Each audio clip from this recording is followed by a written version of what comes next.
Well, the unthinkable is happening. More and more data, more information, and more investigations of cases related to these objects that appear and disappear in the sky. Right? UFOs, UAPs, unidentified flying objects, or whatever we call them. This image, taken by John Turnage, would have caught attention in a series of several photographs. This is one of them, where you can see the object over there in the distance. But they have been attracting attention, especially because these are areas where this type of object supposedly appears frequently.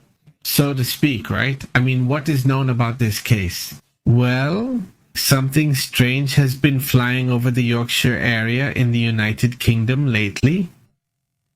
The alleged WAF, an unknown drone object, has been appearing in the hills near Skipton, but it has been very elusive, and until now, no one had been able to capture it. That's why John's picture is so important, because this amateur photographer managed to do what we couldn't. With a Pentax Optio SPI, they managed to get the image I showed you a moment ago.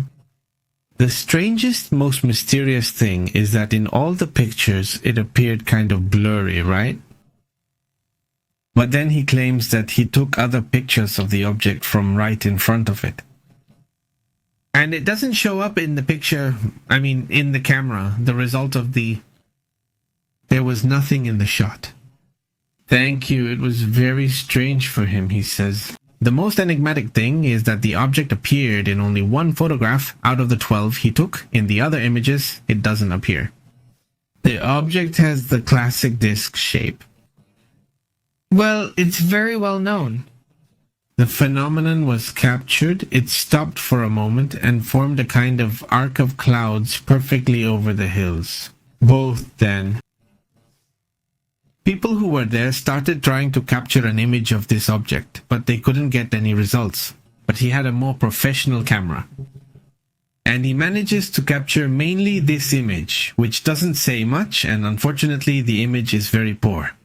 But for some reason, he believes that this object was interfering with the images. It's not the first time, even in the talks that have been taking place in the United States Congress during these hearings. One of them, several times, but one of the latest, was commenting on some recent testimonies saying that this has been happening.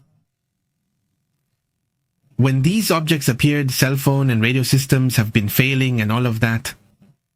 They would just become inactive. The object would appear and electronic devices would stop working, right?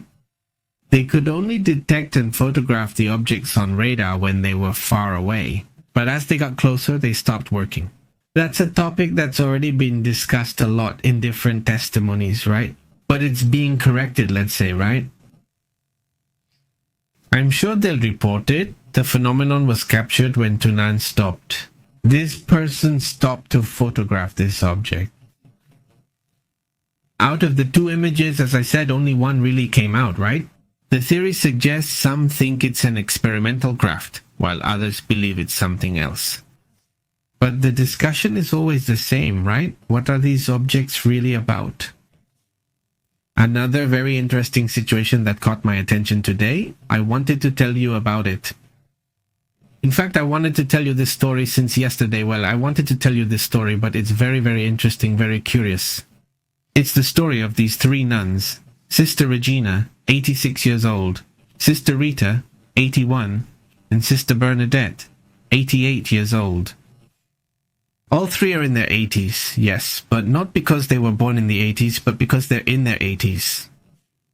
These octogenarian nuns caught the attention of the media over there in Austria and throughout that whole region. Why? Well, because they said it, the father, the bishop, and everyone. The ladies are old, right? Should we send them to a nursing home? And they wanted to send the ladies to the nursing home, right? Hey, we can't send them to the nursing home because they're already old. And basically that was the idea, right? And that was the order. They were given the order from the church, like, go to the nursing home.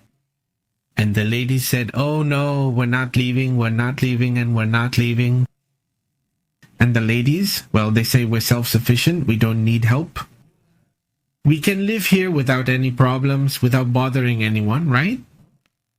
So the ladies created their Instagram accounts and started protesting about this, right? The sisters.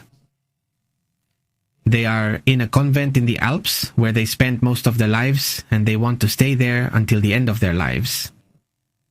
Well, they had their basic services cut off in a really harsh way, right? They started cutting off their water, electricity, like that, so they would leave, right? According to ORF reports, the former students of the convent organized logistical support. They brought them a power generator, they brought them drinking water, they provided them with personalized medical care. And well, now the nuns have gone viral. They already have 10,000 followers in just 1 week since they opened their Instagram account. I think they were called Hihole. I don't recognize it. Let me see if I can find the account name they used on Instagram. But the point is that they've described the situation as completely understandable, and people have taken their side. Since 2022, the convent has belonged to the Abbey of Rinchenburg, which originally promised to allow the nuns to live there for the rest of their lives. That was the promise they made to them, and now they want to kick them out. The current situation remains uncertain. Although now it has hot water, it already has electricity thanks to the people who helped them. The religious authorities believe their return to the asylum is inevitable. The church authorities want to take them away by force. To this asylum, right?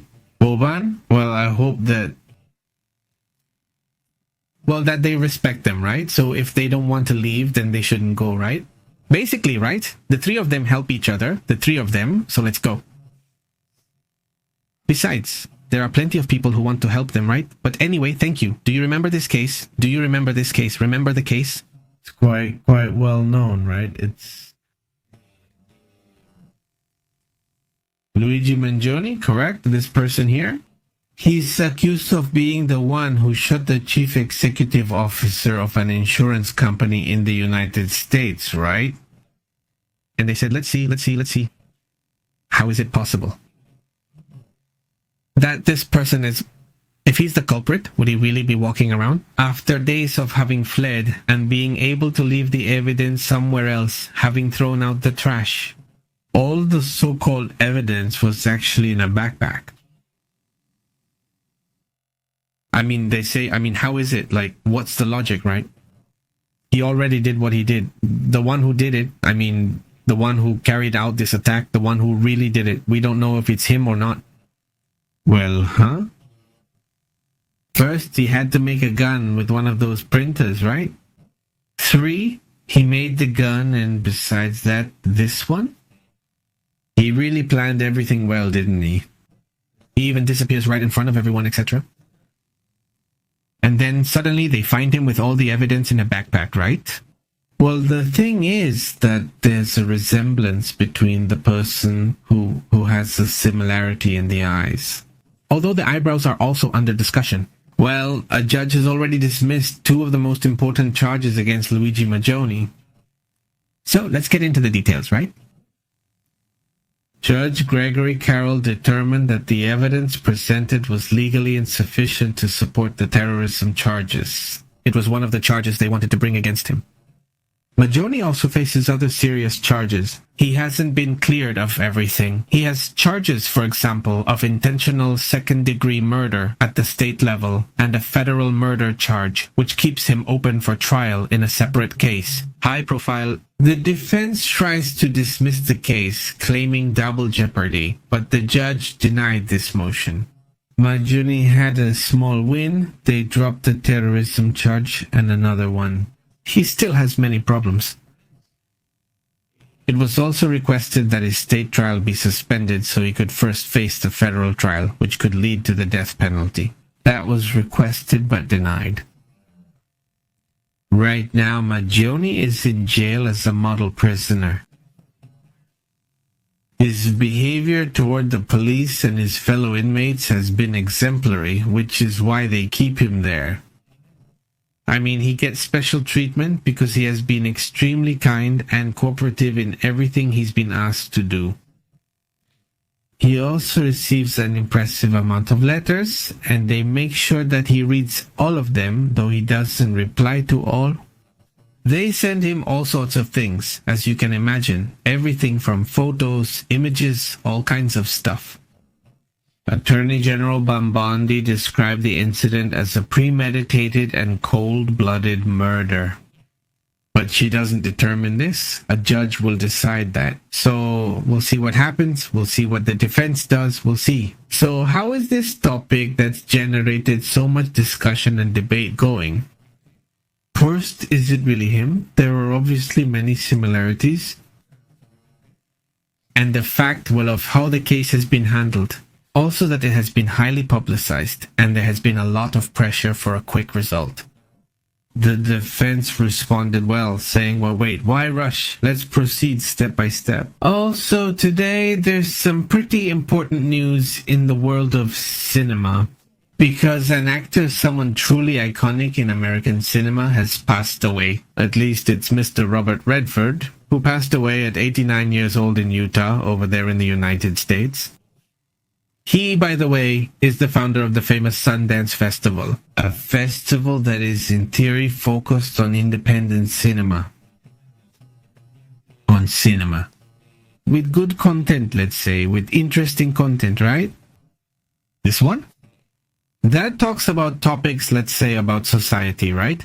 That talks about topics that affect most people, right? Migration, well, pollution. Let's talk a little about those topics. Try to bring them to life. Not just focus on fantasy or action, but give it direction. So your festival? It's often felt that way. Something just didn't seem right to me. If you wanted to participate and you were from Mexico, they would tell you that only migrant topics were accepted from Mexico or not anymore. But let's say they limited you then. Like, you're Mexican, so it has to be about migration or they wouldn't pick you, right? But, well, it's one of the most recognized festivals on the planet. And he was, well, the founder, right? This one? He has a 60-year career. And, well, he was one of the most influential actors in the history of cinema, starring in classics like Butch Cassidy and the Sundance Kid, The Sting, All the President's Men, among others, right? Also, well, yeah, since 79 is when this whole Sundance thing started, so, well, just imagine how many years Sundance has been around now, right? More than 40 years of this festival, right? He also directed, right? He won 4 Oscars, including Best Picture and Best Director. He has an Oscar for Best Director. We know that, so let's go. He did well. I think he succeeded in all areas of cinema, right? Very versatile, right? Festival. Which is, well, the whole topic of exhibition, distribution, and well, the topic of directing films and acting in films. He pretty much agrees to everything, right? Well, that's the thing. Let's move on to another important and interesting topic. Haven't there been reports about these images? Well, these statues that are there? But anyway, multiple statues, typical statues that are, well, without clothes, right? And now they want to censor them over there in Japan. This is a controversy where they've mostly been removing statues of women. So that there's nothing, right? In public spaces, these sculptures have been moved to other places. It attracts attention. The statues were installed in many places as symbols of peace. Right, but well, it was taken the wrong way, wasn't it? And now it's been moving around. The Central Park of the city of Takamatsu has 31 statues of this kind in its 3.5 hectares. Among them, there are representations of Kan Kikuchi, the novelist originally from the city, and other types of, well, of this kind. Statues, right? For example, this one, right? Well, this one, which symbolizes peace, right? Well, also the guitar, right? The idea is to show peace and love, right? It would be the statue then, also outside, right? Sculptor Shabi Abe, 94, originally from Imabari, created the statues. The prefecture called the decision unfortunate, correct? The works were created to commemorate the opening of the Setowashi Bridge, the ones they removed back in the 80s, right? It never caused controversy, but now in 2025, they're removing them. Apparently, that's why it's controversial. But anyway, let's move on to the comments.